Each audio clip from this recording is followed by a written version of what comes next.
Hello and welcome once again to the Foundry Lab. We are joined by Zayn once again.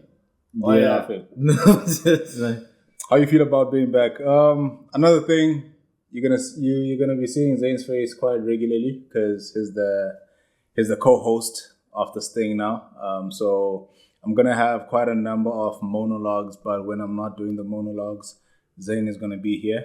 And yeah, how do you feel about being back again, bro? it's good. It's starting to feel like a job, actually. Starting to feel like a job. So, yeah. Yeah, nah, that's good. Hopefully, if we can push it enough, and if the audience can subscribe and hit that like button and comment and do all the things that are gonna allow this podcast to grow, then it might just become a job, bro. Yeah. This might just be all that we do. It would be fun if we could get to that point where this is all that we do. Yeah. So, bro, today's episode is a sensitive one. You know. Also, Zayn, this must not feel like an interview every time. You know, you must also drop your insights and look alive, man. You're the co-host. You know? Okay. Yeah. I'll try to do that. So it shouldn't just be me asking all the questions. So yeah, today's topic is a sensitive one. We are talking about the white question. What I mean by that is, how do we feel about white people, and what is this coexistence with white people? What is it supposed to look like? And can we really coexist? Is apartheid dead, or did it just go to private school? You know, such questions. So what do you think of today's episode? I think it's going to be quite... Yeah, it is sensitive, as you said. Yeah. But I hope we don't come off as controversial or anying. Yeah. We don't hate anyone. Yeah. We're just like voicing out our opinions, basically. Yeah. So, yeah. Yeah. Let's just jump straight into it. I want your experiences from your early encounters with white people. You grew up in Sekharor. Yeah.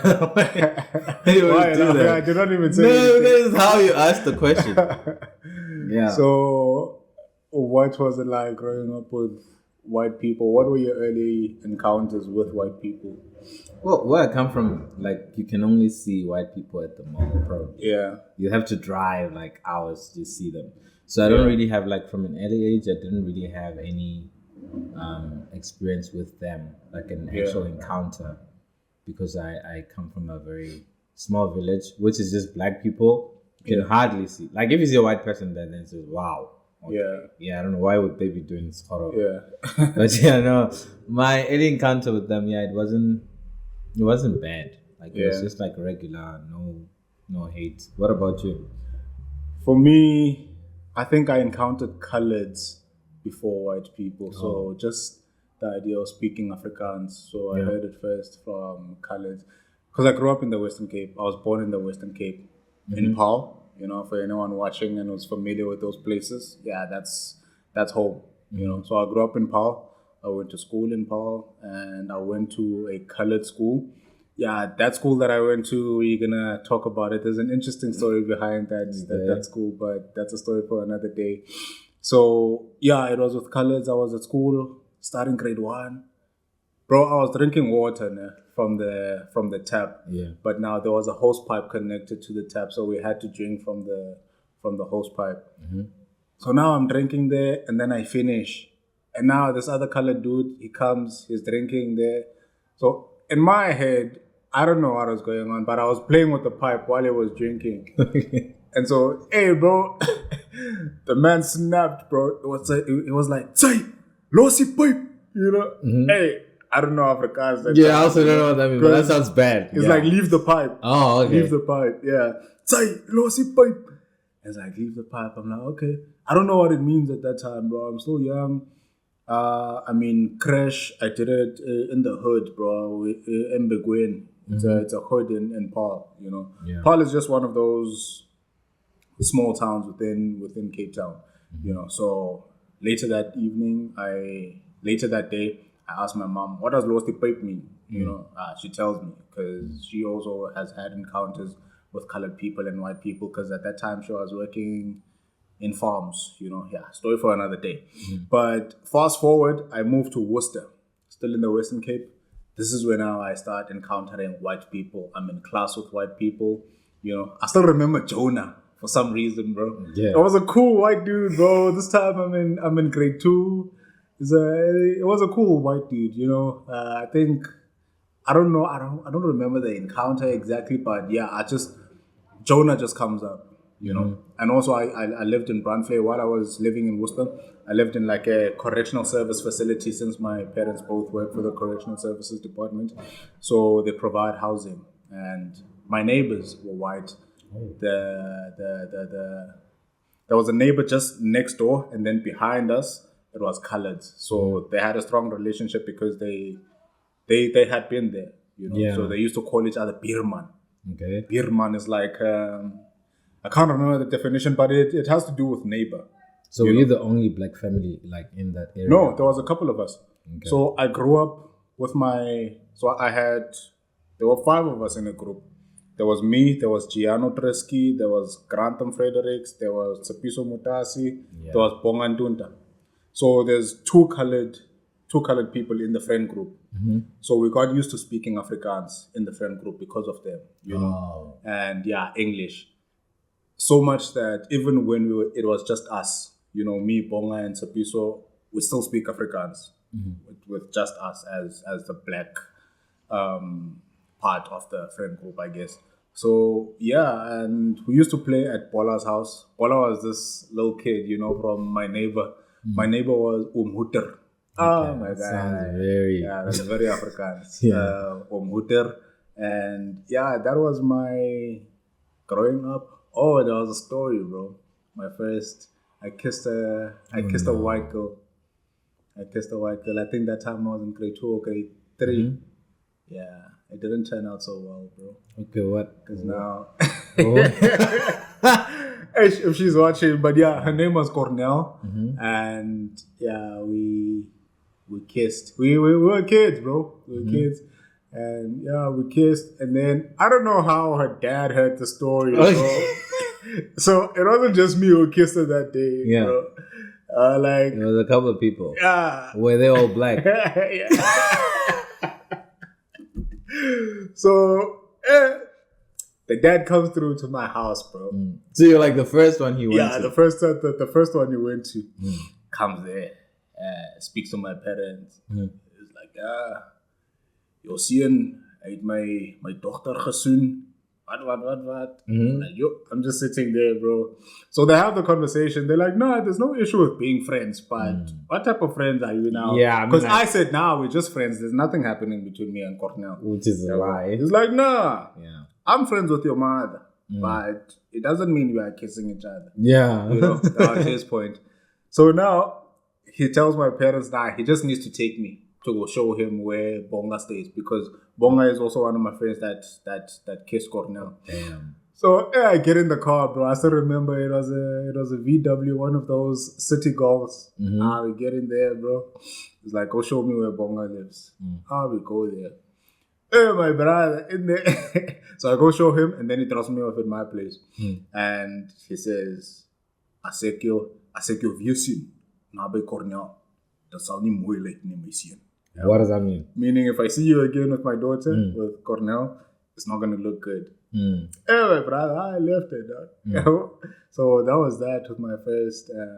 that was my early childhood experiences. Wait, so you just left it there, and then you guys never spoke, you and whoever the lady was? Yeah, we'd still see each other around, but I just didn't want to, you know, because next thing you don't know, bro, what will happen, you know. So I was scared, bro, you know. It scared me off, essentially.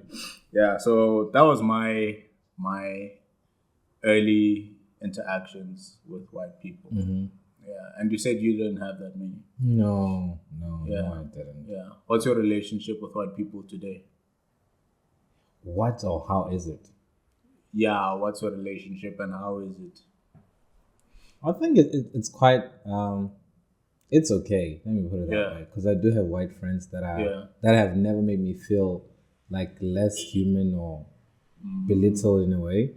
So yeah, the white people whom I'm friends with, they're quite cool with me, I would say. And I'm like, we go to a very white church, let's say. Yeah, for the people that don't know, me and Zayn, we go to the same church, and it's predominantly white, or should I say Afrikaner?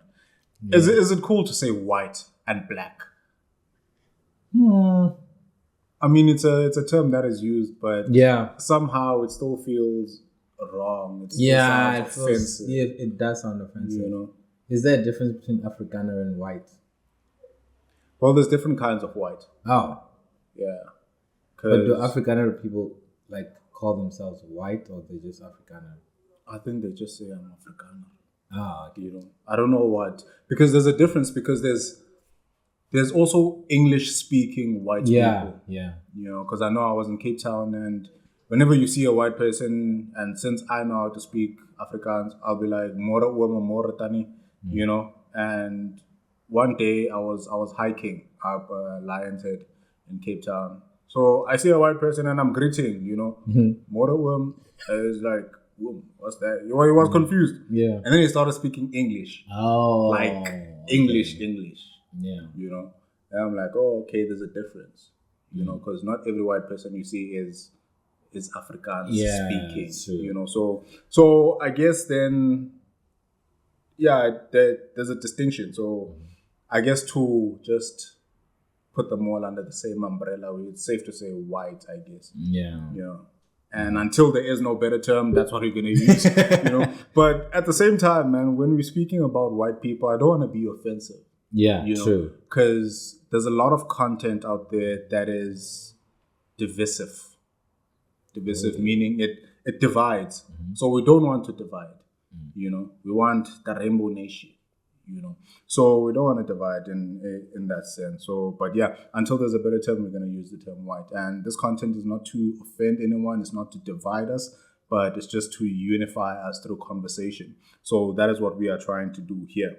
Yeah, we were still on your relationship with white people, and you mentioned that we go to a white church. And yeah, let's unpack that. How is it going to a white church every Sunday? Because it's a big church. It's one of those. It's a mega church. It's a mega church. And so just unpack that for us, just briefly.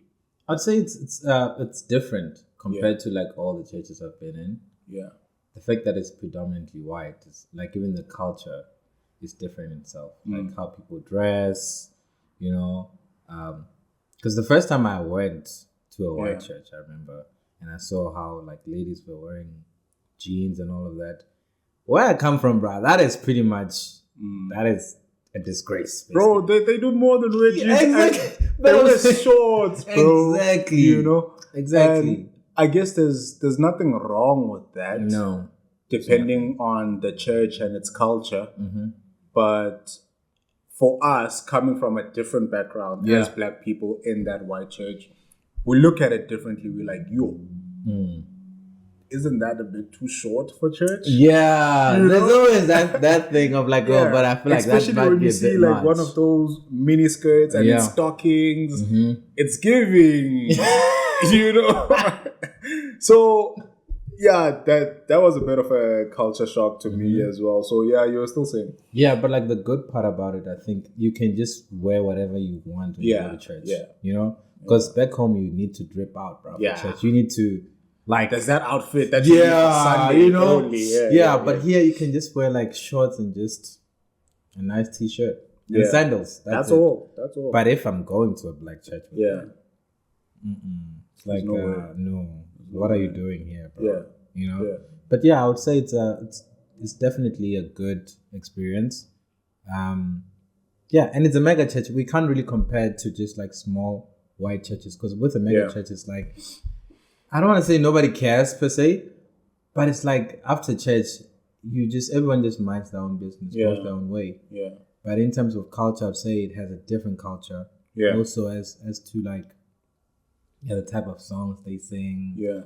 Yeah, but I'd say it's good. What do the people that know you or the people from back home say when they see you posting those pictures in a white church like that? Dude, the first thing is Zayn is gonna marry a white girl. That is literally it, bruh. Like there's no like that's the one thing. I remember last year I went to this other church back home. They had like a youth meeting or whatever. So they're asking people, are you in a relationship? Yeah, churches at home are quite interesting, eh? Yeah. So they take the mic around and they're like, okay, say your name, tell us if you have a girlfriend or not. And why don't you have a girlfriend, or who is your girlfriend? Yeah. So it came to me, right? Yeah. And then I was like, well, I'm Zayn and I don't have a girlfriend. I'm not looking. Yeah. And then the pastor was like, yeah, well, with you, you're just gonna bring some white girl back home. And I was like, well, I don't know if that's a good impression of me. As to like, I'm actually gunning to get married to a white person. But yeah, back home they just see me as that one person who loves white people. Yeah. And I don't hate them. I love everyone, right? And another thing is, wait. You love them, do they love you back? yeah, dude, I knew you were gonna do that. But yeah, no, you just sparked something. You sparked that question. So yeah. I don't know. I believe so. That's why I say like I love everyone. Yeah. I don't have anything against them, and also even the type of music that I do, it's not something that someone at Sokhororo would just tune. And Zayn does music, by the way. So if you have an event coming up, a wedding or whatever, book him. Yeah, through him. Yeah, if you want to book him, email us at info. No, it's coming. It's official. It's official. Yeah, it's info at thefoundry.africa. Oh, great. Yeah. We're getting professional. So you were still saying? Yeah, I was saying probably my impression is just that back home I do white people music and I just love white people. That's the impression that I'm giving. Yeah. Oh. Yeah. I don't know if that's good or bad. Yeah. I mean, dude, it brings me to my next topic of discussion. You need to answer that question as well, though. Yeah. Wait, which one? The one of like what kind of image do people from your area see you as? Yeah. Whenever they think of white people, are they associating you with them, or are you like coconut black? Nah, you see, with the people that know me and where I come from, they wouldn't think of me as a coconut. Okay. But a mixture. Oh, because I've gone to good schools. Yeah, you did. I mean, it's obvious. I played first team rugby. It was with white people, plenty of white people, but a couple of blacks as well. Yeah. So I have that balance, being from the Eastern Cape and having grown up in the Western Cape. So it's only right that I have that balance between black and white. Yeah. So I know myself that I am as black as they come. Exactly. So in terms of how white people relate to me or how they feel about me, that is something that they haven't openly expressed to me, but it's a matter of, hence I was saying, it brings me to my next question. In order to be accepted by white people, and to fully be welcomed into their circles as a black person, what's the level of sacrifice, Because you find one thing about white people is you have to present yourself in a certain way in order for them to accept you, like fully. Yeah. And up until you are like that, they're probably gonna treat you just politely, but they're not gonna be like, Zayn, you mean so much to me, and all that. They're not gonna invite you to their prize and all that stuff. They're not gonna, Yeah. So to be that, I feel like a lot of black people that we see that are friends with white people, like, I wouldn't say I have white friends like that, but I know of white people, and some white people know of me. I'm in some circles with white people, but I wouldn't say I'm their friend. I wouldn't confidently say, nah, that is my friend. Or they wouldn't also say that is my friend, because we are not like that. There's probably something that connects us, and we are connected through that thing. If it's church, then it's just church. If it's school, then it's just school. So it's nothing beyond that. Yeah. So with the people that I've seen that have something beyond that, whatever brings them together, I feel like there's a level of capturing that takes place there. Do you think I'm captured? Do I think you are captured? To some extent. What? No way, dude. I mean, look at that reaction. You're like, what? No. Nah, bro. I disagree. So it's like, okay, I'm gonna go take it back to a very political or rather deep inside. Nelson Mandela. Yeah. Right?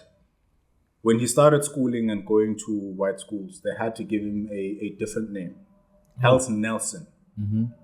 He was Mandela all the time. No, Mandela is his surname. His last name, right? Yeah. It was Nelson Rolihlahla Mandela. I can't, what's his real name? Yeah, but the name Nelson, it came through the school that he went to. He went to some school, and yeah, it was after his dad had passed away, and then his mom sent him to, this chief, somewhere there in the Eastern Cape, and then he went to a better school because he was afforded that opportunity by the chief that was taking care of him.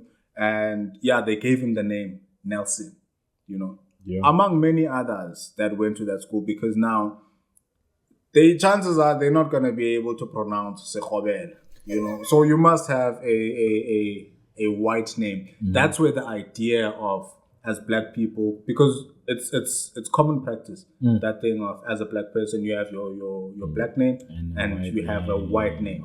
Just like my name is Lulama, but my parents also gave me the name Austin. Which I don't use, My name is Austin, dude.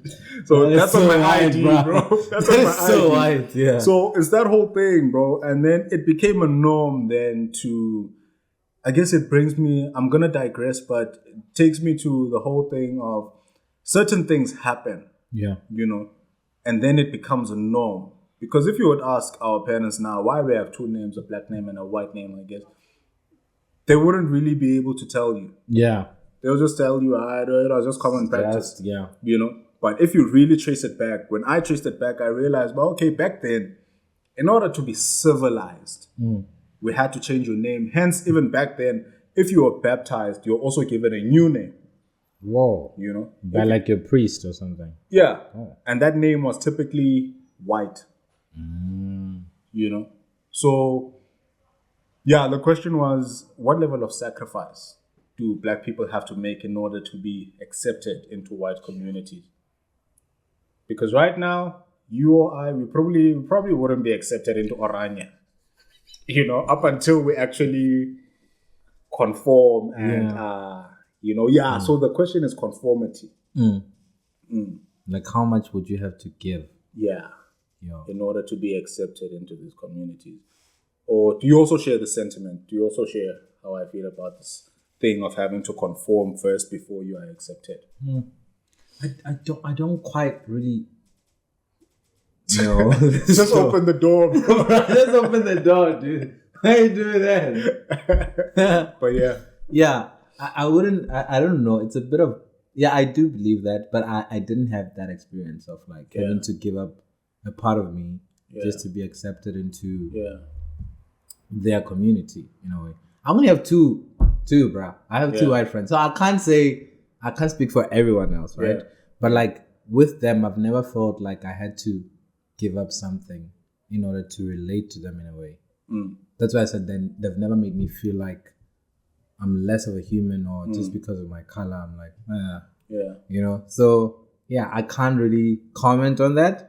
But I do believe that you do have to give up something. Because if the story that you just referenced, like, they gave Mandela a name, a new name, which was unnecessary, I think. Or maybe it's because they couldn't pronounce the name. There's that, and also that whole thing of trying to civilize you. Yeah. Because now if you come with your black name, then, Yeah. And I think, I forgot to tell this story. So when I first came to Pretoria, right, I introduced myself as Zane, right? So my friend called this other lady to come and pick me up. So this lady called me and she's like, I'm by your house. And I'm like, I'm outside. I can literally see her, bro. See her looking at me. She's like, no, but I can't see you outside. I'm like, dude, I'm outside. I'm like, this is me now. Yeah. She sees me, see her, bro. So I guess maybe she didn't expect Zane to be a black dude. Was this lady a white? Yeah. Was she white? Yeah, she was. So when I got in the car, she was like, hey, so you are Zane. I'm like, yeah. It was a quiet ride to church. Yo! No, it was such a very awkward ride to church. And she never gave me a lift again. That was like the first and last time. Yeah. Yeah, so I don't know if that is not racism. Maybe it is. Yeah, debatable. Yeah, exactly. Yeah, you mentioned racism, and whenever someone says racism, we all think apartheid. Yeah. You know, do you think apartheid has ended, or did it just go to private school? Yo. I think it was on maybe level 50. Now it's like 10. It's Yeah, still there, bro. it's still there. Yeah, it's still there. Like you can see it in like so many places whereby Yeah. even in restaurants, it's so weird. Like you can just do this.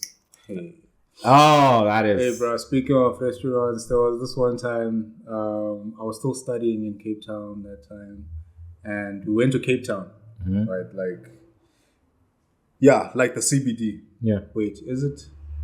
Yeah, you could say, because we went to Clifton Beach with my friends, right? And on the way home, our friend had family, or his mom was working in one of the houses in that area, right? So, right, we go through the house there, he picks up something, we go to Cape Town CBD. We wanted, we wanted alcohol, back then when I was still, So we wanted alcohol, and then we entered this bar. Dude, it's a white bar. We enter there, it's white people only. And you can see like the decorations.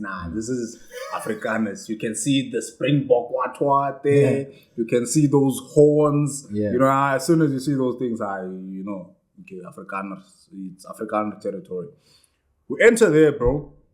And then we just asked the prices. And then we saw, we can't afford this. Because a normal... what you would normally buy for 21 rand there was probably like 35 rand. So we're like, no ways. No. So we go. On our way out, this white man stands at the door. It's like, I lost my phone. Dude, we just came in here. So where did we get the chance to steal a phone? Steal the phone, you know? But just because these black guys entered now and now they are leaving, he stops there by the door. He demands to search us. I was like, no. Zayn, because you see me, like there's a part of me that is very, I don't tolerate certain stuff, bro. Yeah. So there I was like, nah. And I spoke up, I was like, nah, there's no way. Why is it now when we enter here, all of a sudden there's something missing? And we just got here. Like bro. Literally. So he searches my friends. I'm like, nah. So I go on, I'm speaking, and I'm like, yo, search your phone here. You are drunk. You are busy telling us, So he searches, he finds his phone under the bar. It's a counter. It goes around like that. And so here with the bartender will typically prepare drinks, it's under there. So he probably gave his phone to the bartender to keep there. The bartender says, here's your phone. Hey, my brother. My friends were what's the word? Were cooperating. Up until that moment where he found his phone and it wasn't with any of us.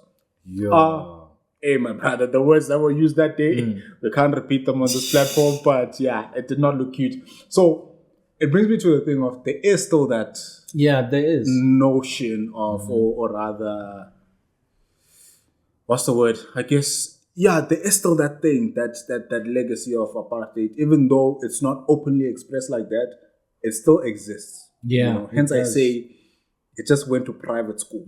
Because now it's much more subtle. It's much more, hidden and hidden under those.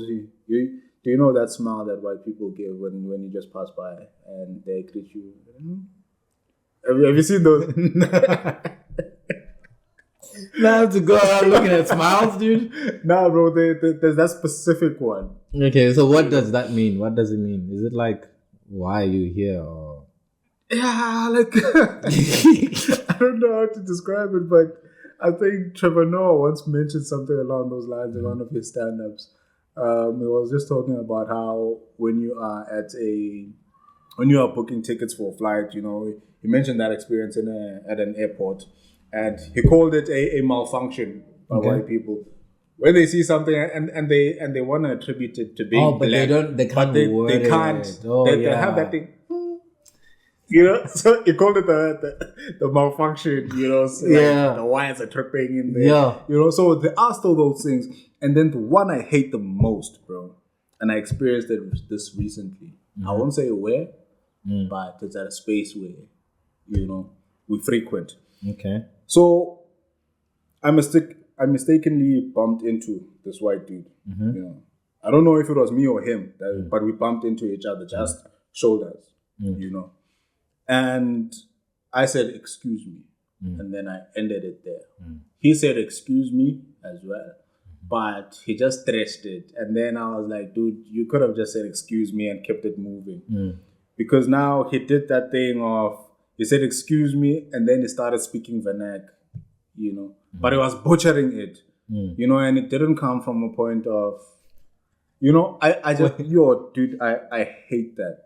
Wait. I hate that thing when you feel now. And he didn't even speak my language, bro. So it's like he was trying to speak your language. Oh, dude, he doesn't know what language I speak. But yeah, no, it just came from a point of he's black, and this language it applies to all of them.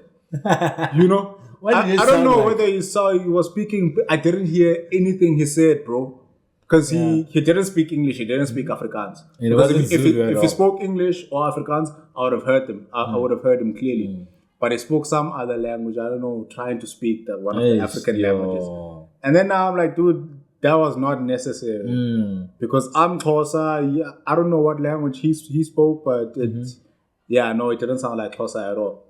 So in my head, I'm like, there was no need, bro. Don't try now and make as if we are one, we are together, you know, by butchering my language. And making an assumption that is completely wrong. You know? It's like me now doing something that, like a stereotype of sort. Or it's like you're at a white party.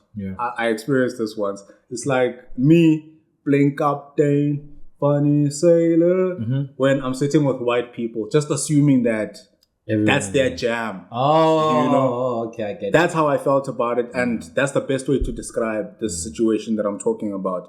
It's like you are given the aux cable to play music at a white party, and then because you are surrounded by white people, you're gonna play Captain. So that's not everyone likes that. That's assuming that everyone likes that, and that's everyone's jam, you know. Because some white people, they listen to techno house, you know. So try and understand the people, you know, don't just assumption. So your experience, would you say like that is like regarded as racism in a way? Because it's a form of it, bro. It's a form speaking of it. that language. Yeah. It's that thing of, they are all the same, you know? That's a form of racism, you know? But not to dwell too much on that, but what's yours? What's that one thing you hate in your interactions with white people that they do? I think it's assuming that I know Afrikaans. Okay. I've been in spaces whereby like, I once went to a pancake party, right? Obviously, it's a white party. It's pancakes. Hey, speaking of parties, you once took me to a no. That's for another episode. Yeah, even though it's a story for another day, but yeah, Zane, he once got invited to this other party, and he invited me.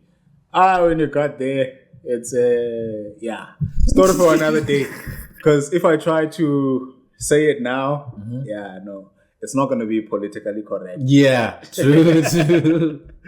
True, but I think for me, the one that I hate is them assuming that I can speak Afrikaans. You know, because like when I got there, I mean, I was the only black guy. So my friend introduced me to them, obviously. Yeah. And he doesn't speak Afrikaans. He can't. He speaks English only. Yeah. So he introduced me to his friends. They speak to him in English, but as soon as he left, they started to speak Afrikaans. And then he turned back quickly. I was like, wait. He can't speak Afrikaans. So can we please speak English so that we can all hear each other? I'm like, yeah, I think now I get that one. So I was like, okay. So I feel like that's my one thing that I don't really like is assuming that I can speak or wanting to speak with me in that language. Yeah. Because not everyone knows Afrikaans, to be honest. To be fair. True. That's true. So I would say that's the one thing I hate. And another thing, well, this is not really them. It's just like black people that think they're not really black. Yeah. Yeah, those are the other ones. Like, I don't get those ones. I guess it goes back to that sacrifice because now... Oh, that's like giving yourself... Sort of like give away their true identity in order now to conform to this one and be accepted by this society or race. And it's sad, bro. You even see it in restaurants, like when someone is serving you. When they come to you, bro, it's like, they're like, yeah, what do you want? Yeah. But as soon as they see, hi, sir. They're on their best behavior. All of a Exactly. sudden. So I don't get that. So I feel like now it's more of like, it's more painful when it comes from someone who looks like you. Yeah. Because with the other race, you expect it to happen. Yeah. I would say. Yeah. But when it comes from you, I just don't get it. I'm like, Yeah. Ish. Now that's an episode on its own. Yeah. Like just that black on black hate, and also just that thing of feeling like you need to belittle your fellow black brother or sister in order to look like you are one with this race. It's them, yeah. So that's an entirely different topic just on its own. But would you date a snow bunny, bro? Yeah, probably. I would. I don't see a problem with dating a snow bunny. There's many problems. There's many problems. So, for those who don't know, it's typically a snow bunny is typically a white girl, I guess. Yeah. Yeah. So that's a snow bunny. I think that there's also another definition of a snow bunny, and it's like those girls that snowboard or surf. I don't know if it's snowboarding or surfing, but it just describes a girl that likes boarding or surfing. You know, yeah. So in this context, it's referred to a white girl. Yeah. You know, so the problems with that, you have to conform again. Yeah. When you're dating her, or when you're married to her. Even when you're dating her. In what sense? Because now, another thing is, white people, compared to us blacks, if I'm dating a girl, I'm not going to take it to my family. Yeah. Just right away. Because I remember in high school, one of my rugby teammates, he wanted to date this girl. So he didn't go to her first. I think he had conversations with her before.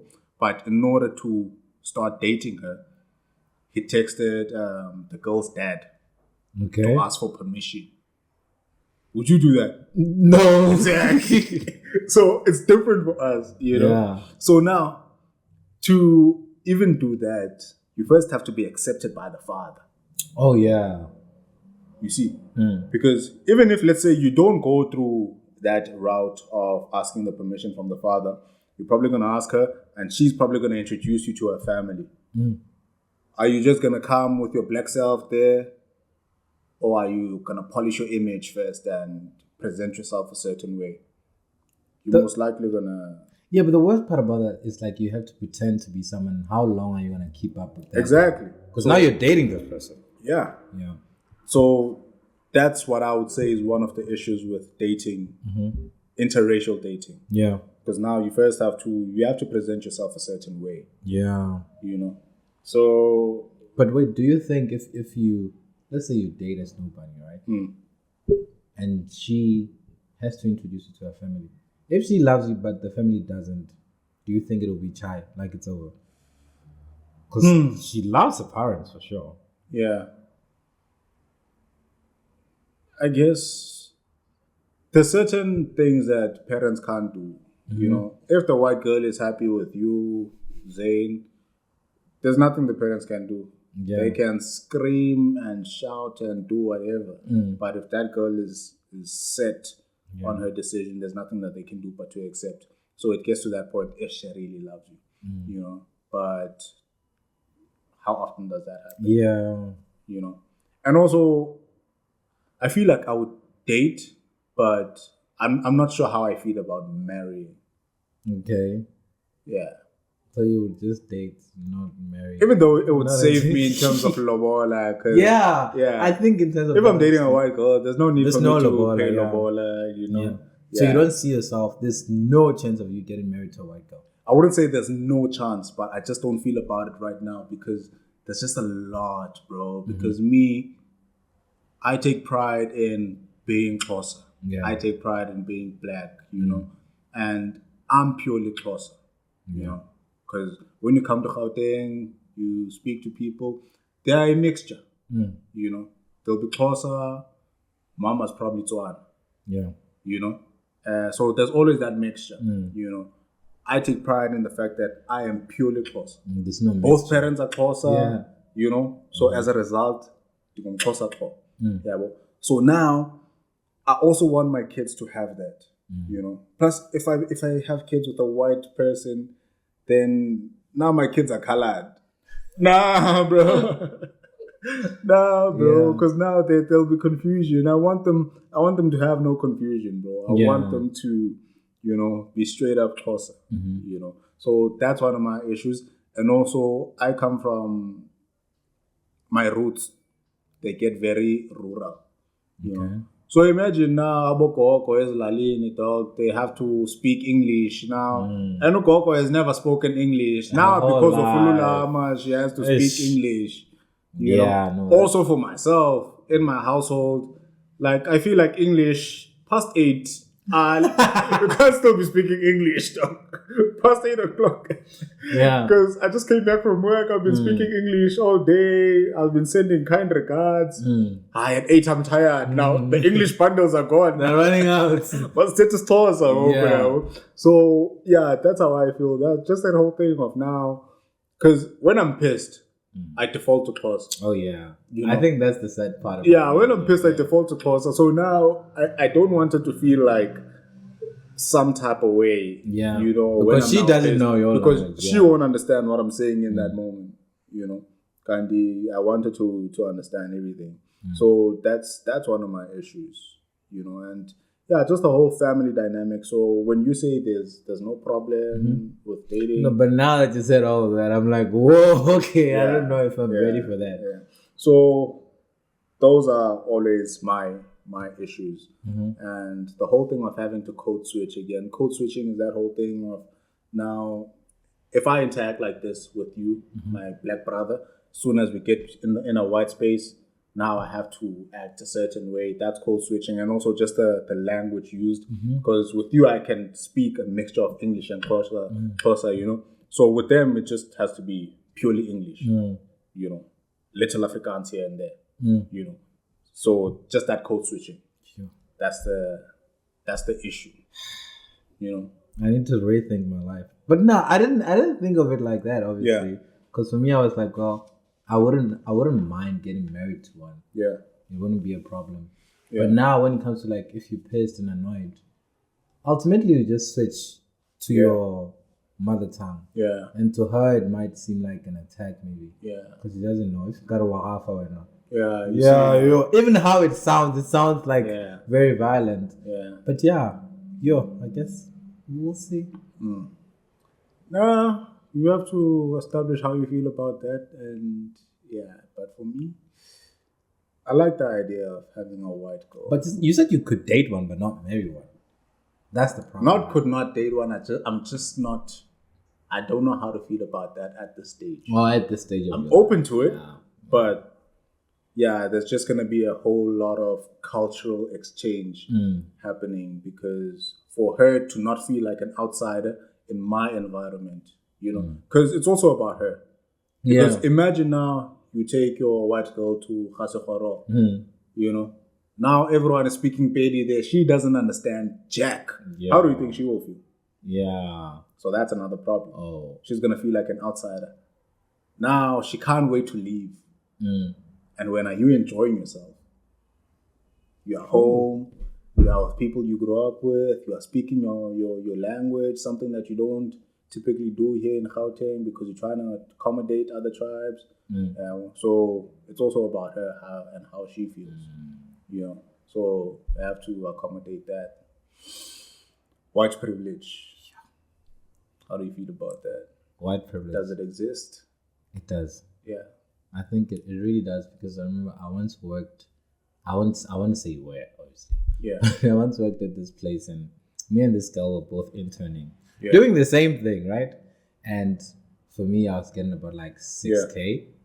And then I asked her because she was like, "Oh yeah, dude, this internship pays well, man." Like, And I'm like, "Well, it pays well," but I didn't want to put it out there. Obviously, I was like, "Yeah, like how much are you getting?" And I was like, "Oh, it's not bad." Like I left my job, like the previous job that I was getting about 20.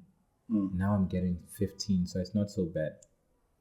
So I'm like, you know the gap, my brother, between 6 and 15. And 15. And we're doing the You're doing the same thing. We're doing the same thing. Just only because she's white. Yeah. And I was the only black person.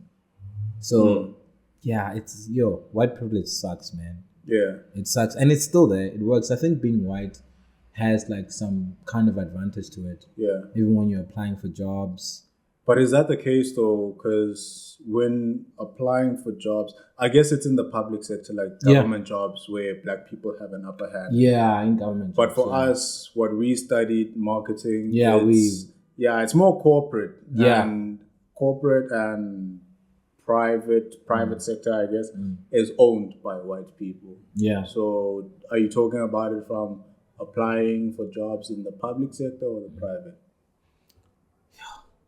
Because I think, for me, I can't really speak for myself because I mean, like most people, like what we study, it actually allows us to work anywhere, right? Yeah. Like I said, this is not a hate for white people, but I feel like it's that thing of like, there's more blacks that are unemployed compared to white. True. So there's something there. Yeah. Surely. Yeah. Because if your name is very close up, bro. Yeah. And do you know most white people are not as educated as black people? No, they're not, bro. They're not. That is They crazy. learn on their job. They literally. learn on the job. Yeah. And I guess for us, as speaking on education and the whole thing of black people being typically more educated than white people, it's a thing of black people have to do more. Yeah. Just to get the bare minimum. Yeah. Yeah. Like 10 times more, maybe. Yeah. Because them, they're not. Yeah. You find that like someone who's like the head of marketing did not even do marketing. Yeah. Like it's so, it's very strange, bruh. Yeah. Very. It's such a weird thing because now, like I said, I went to a white school, Alaval Noord War School, Alaval North High School. Yeah. So a lot of the guys there, a lot of the white guys, it's not like us where we finish matric and go to varsity. Yeah. Further our education in whatever shape or form. So with them, they'll just go straight to work, bro. Yeah. Try that. Like right after high school. Yeah. You can't do that. You can't, dog. You can't. Who's gonna hire you?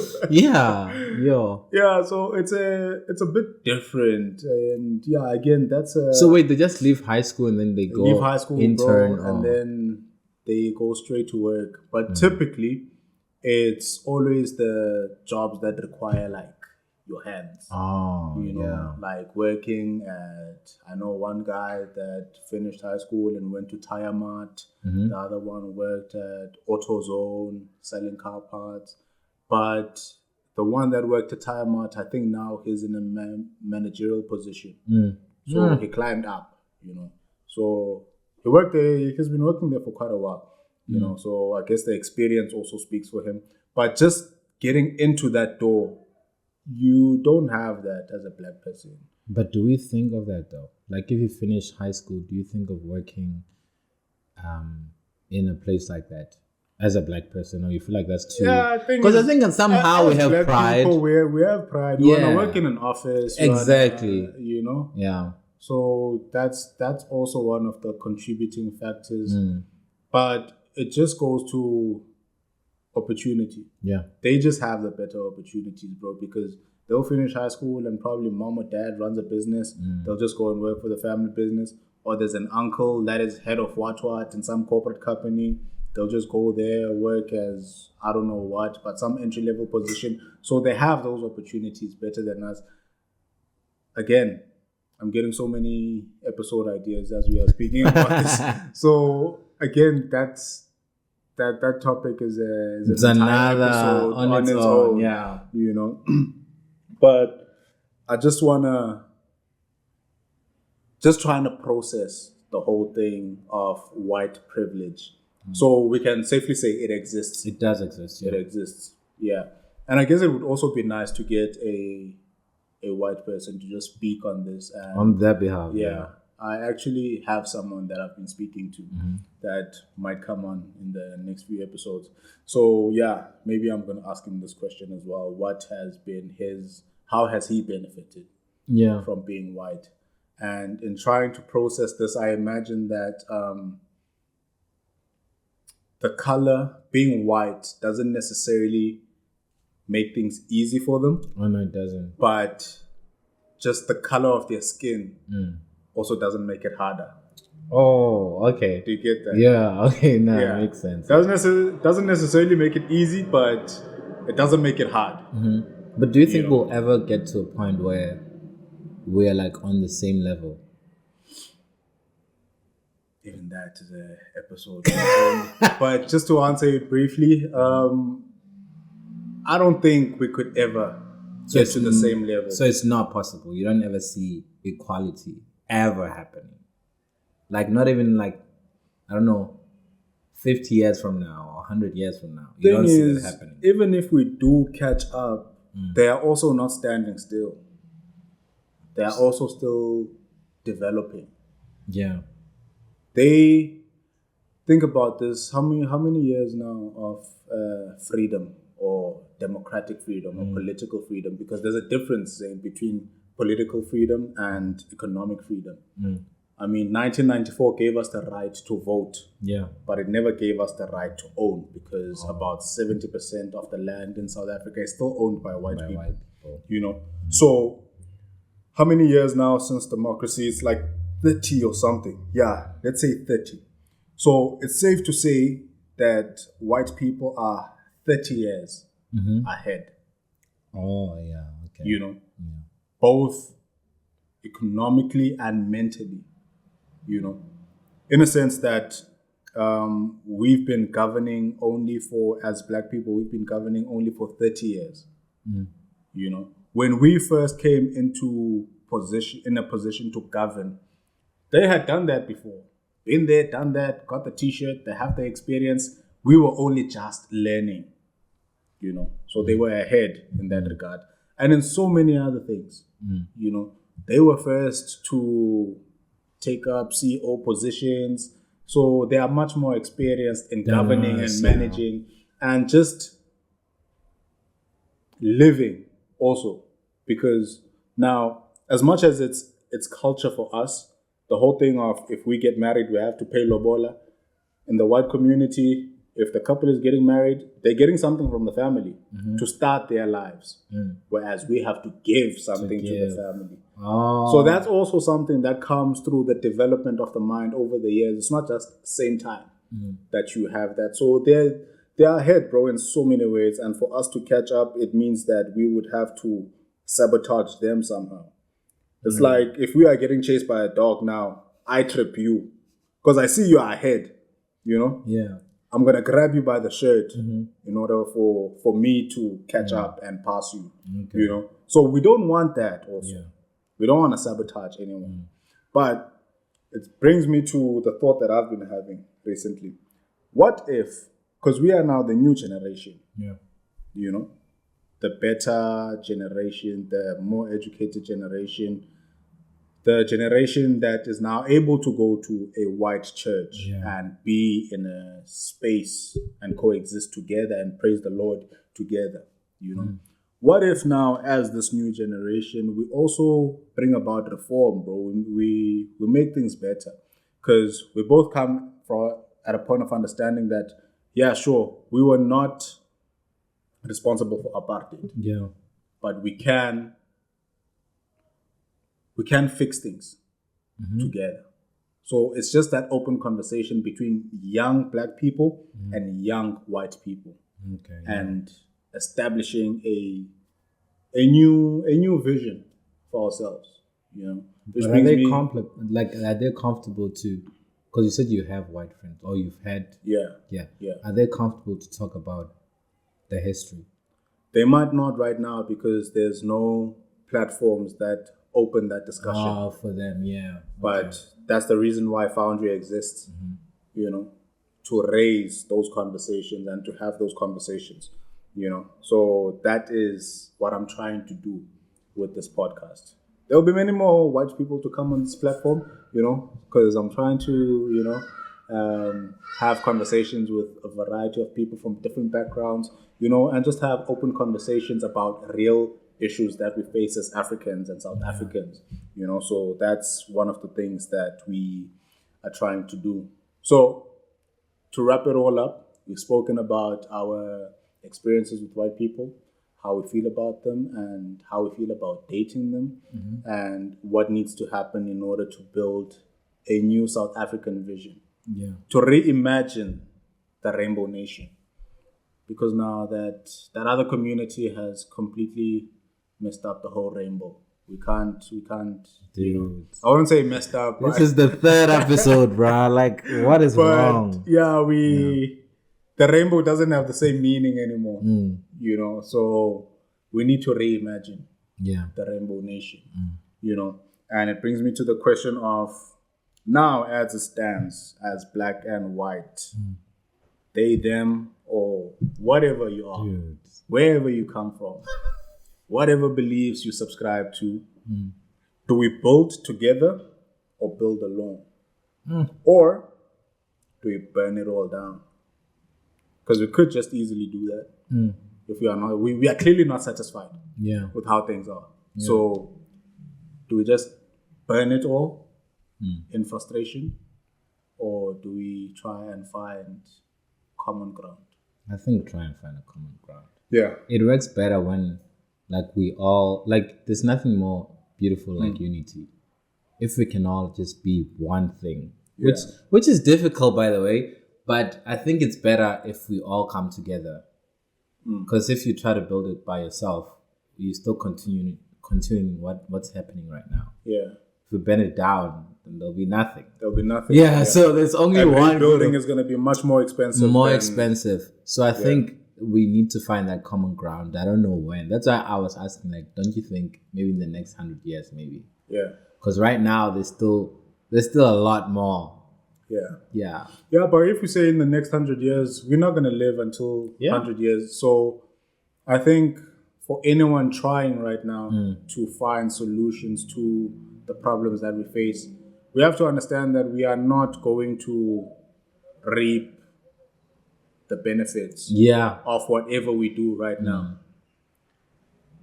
What's the quote? It's, we are planting trees that we will never enjoy the shade of. Something along those lines. And in trying to find a common ground, not to try and promote Foundry, but Foundry is the common ground, Foundry is the common ground, and just try and follow the conversations that we have and join the community. We have a Discord, which we are trying to grow. Please help us grow to 50 members in that Discord. We're going to have a ton of interesting conversations that we can't dive deep into right here. So the podcast is just one way. Whatever conversation we're having here, there's no way of really interacting and that's what we do with the Discord community, which you haven't joined, by the way. No, come on. Okay, I'll join. Yeah. Is it because you don't have a Discord? Yeah, I don't have a Discord. Yeah, I understand that. I also didn't have a Discord until I thought about building a community.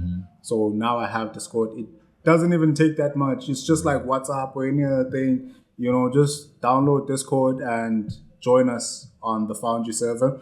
The link is going to be in the description box. Please join us there. We are having deep dives there and interesting conversations that we can't really have in here. Plus, you get to suggest content and people that you want to see on this platform, right?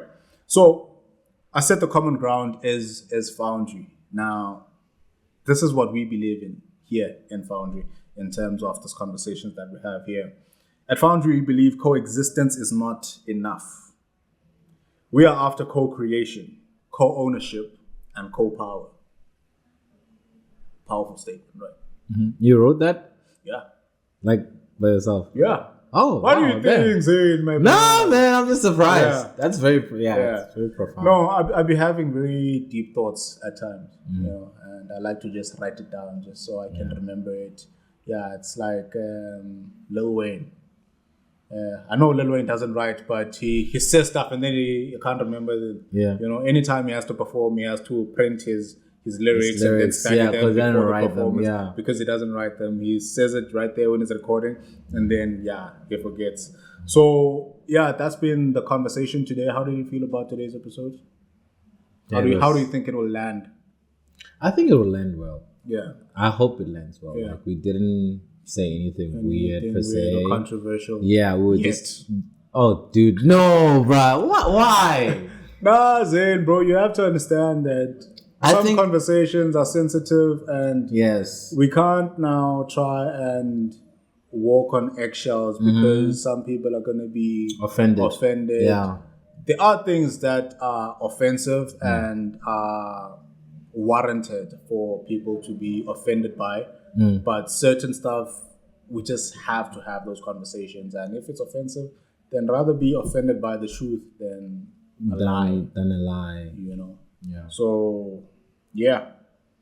Whether you black, colored, Indian, if you're in Africa, you're part of the story.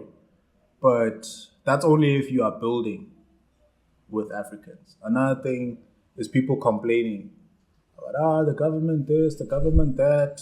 Did you vote? Is the question. I know some people will say, nah, there's no point of voting, but it actually matters. It matters, bro. It matters. You know, so let's do our bit. You know, from whatever corner you are in. I always say this, bro. Like, if I can do something that impacts change from my little corner, imagine if everyone was doing the same thing from their little corner. Yeah. We'd be very far. The world would change. We'd be very far. Yeah. So build with us and watch the space. There's a lot that is happening. This coming Monday, we are launching our website. It's going to be live. And there's so many stuff that are going to be on that website. And please follow us. Follow us on Instagram.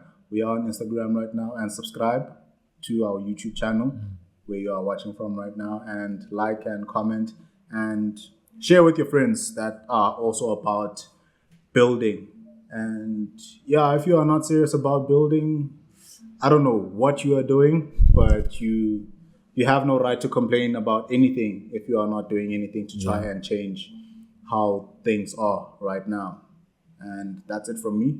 I don't know about you, Zayn. Anything you want to add there? Also, just subscribe to the channel. It doesn't cost you anything. Like, literally, just click subscribe and hear more interesting conversations. Yeah. And dude, there's so much that we are going to offer for free, dude. Yeah.